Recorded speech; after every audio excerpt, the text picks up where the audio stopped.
आसान है। तो हेलो गाइस, एक बार फिर से वेलकम है केवल जैन चैनल पर। आज हम अगेन 5 टॉपिक पर बात करने वाले हैं। जिस तरह मैंने एटम, मॉलिक्यूल, इलेक्ट्रॉन, प्रोटॉन और न्यूट्रॉन का वीडियो बनाया था, उसी प्रकार आज डिस्टेंस, डिस्प्लेसमेंट, स्पीड, वेलोसिटी और एक्सेलरेशन पर वीडियो बना रहा हूँ। उस वीडियो को आपने बहुत पसंद किया, इसलिए धन्यवाद। और अभी तक वो वीडियो आपने नहीं देखा हो तो आई बटन पर क्लिक करके वो वीडियो देख लीजिए और अभी के अभी सब्सक्राइब भी कर लो। इन 5 टॉपिक्स में हम डिस्टेंस और स्पीड को जानते हैं, लेकिन डिस्प्लेसमेंट, वेलोसिटी और एक्सेलरेशन में हम कंफ्यूज हो जाते हैं। तो इन्हीं डाउट्स को इस वीडियो में क्लियर करते हैं। तो आइए बात करते हैं फर्स्ट डिस्टेंस की। डिस्टेंस क्या होती है, तो इसको एक एग्जांपल से समझते हैं। मान लो ये पॉइंट है, यहाँ से मुझे यहाँ तक जाना हो, तो इसमें जो लेंथ, पाथ की जो लेंथ होती है, जो मैंने डिस्टेंस कवर की, जो मैंने पाथ कवर किया, उस लेंथ को डिस्टेंस बोलेंगे।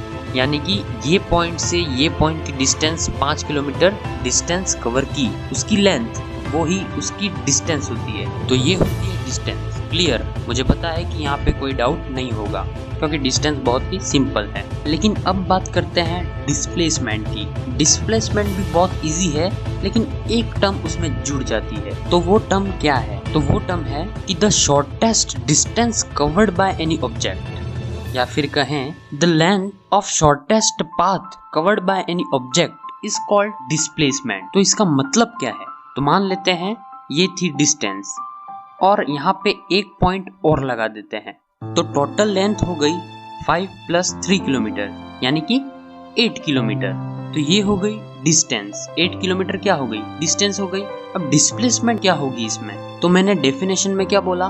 द शॉर्टेस्ट पाथ या फिर लेंथ। तो यहाँ से यहाँ तक एक लेंथ यानी कि लाइन खींच लेते हैं जिसकी लेंथ है 6 किलोमीटर। तो ये जो पाथ है 6 किलोमीटर वाला, उसको बोलते हैं डिस्प्लेसमेंट। पहले हमें ये डिस्टेंस कवर करने में 8 किलोमीटर लग रहा था, लेकिन अब लग रहा है 6 किलोमीटर, क्योंकि हमने शॉर्टकट अपनाया, यानी कि शॉर्ट पाथ अपनाया। तो आई थिंक ये भी पूरा डाउट क्लियर हो गया होगा। तो अब बात करते हैं इनकी यूनिट्स, डायमेंशन और ये स्केलर और वेक्टर क्वांटिटी है उसकी। तो जो डिस्टेंस है वो एक स्केलर क्वांटिटी है। स्केलर क्वांटिटी का मतलब है कि इसका सिर्फ मैग्नीट्यूड है, डायरेक्शन नहीं है।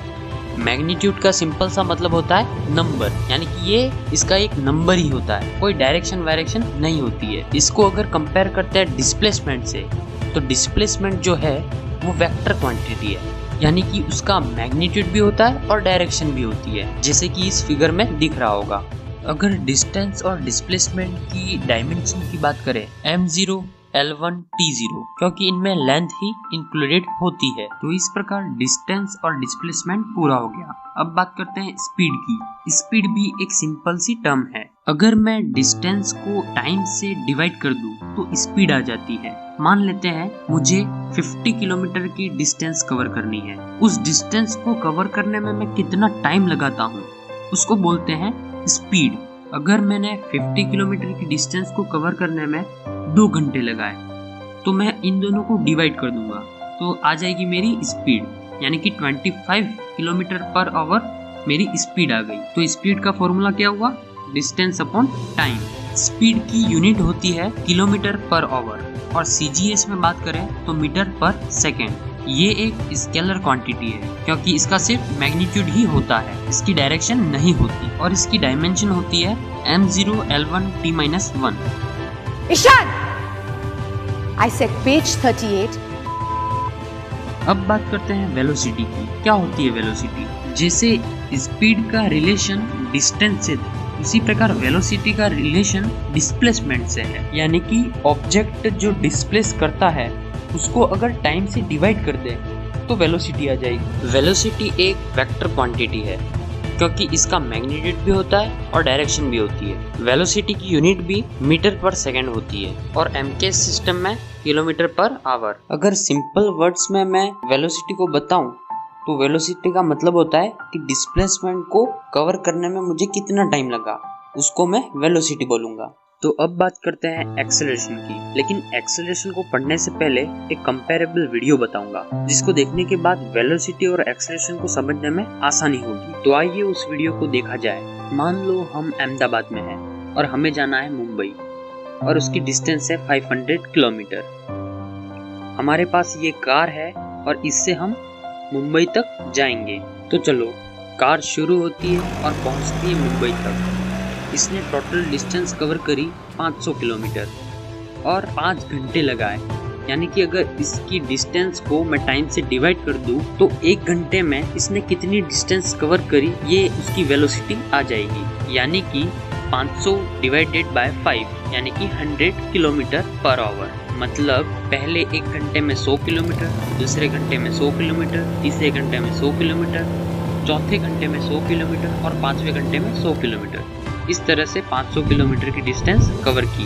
तो ये होती है वेलोसिटी। लेकिन एक्सेलरेशन क्या होता है? तो एक्सेलरेशन को समझने के लिए एक दूसरी कार लेते हैं। ये जो कार है वो उससे तेज चलती है। मान लेते हैं इसने पहले घंटे में 100 किलोमीटर की डिस्टेंस कवर की और दूसरे घंटे में 150 किलोमीटर की डिस्टेंस कवर की और तीसरे घंटे में 250 किलोमीटर की डिस्टेंस कवर की। यानी कि इसने 3 घंटों में ही 500 किलोमीटर की डिस्टेंस कवर कर ली। तो इससे क्या समझ में आया? इससे समझ में आया कि इसकी वेलोसिटी चेंज हो रही है, लगातार बढ़ रही है। पहले घंटे में 100 किलोमीटर थी, दूसरे घंटे में 150 हो गई, यानी कि 50 किलोमीटर का इंक्रीमेंट हुआ और तीसरे घंटे में 250 किलोमीटर हो गई, यानी कि 100 किलोमीटर और वेलोसिटी बढ़ी।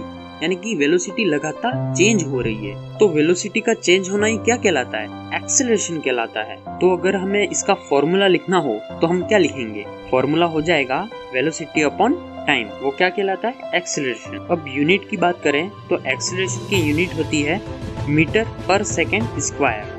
ये एक वेक्टर क्वांटिटी है क्योंकि इसकी मैग्नीट्यूड और डायरेक्शन दोनों होता है। इसकी डायमेंशन m0 l1 t-2 होती है। तो इस प्रकार 5 टॉपिक मैंने सक्सेसफुली आपको समझा दिए हैं। अगर फिर भी आपको समझ में नहीं आता है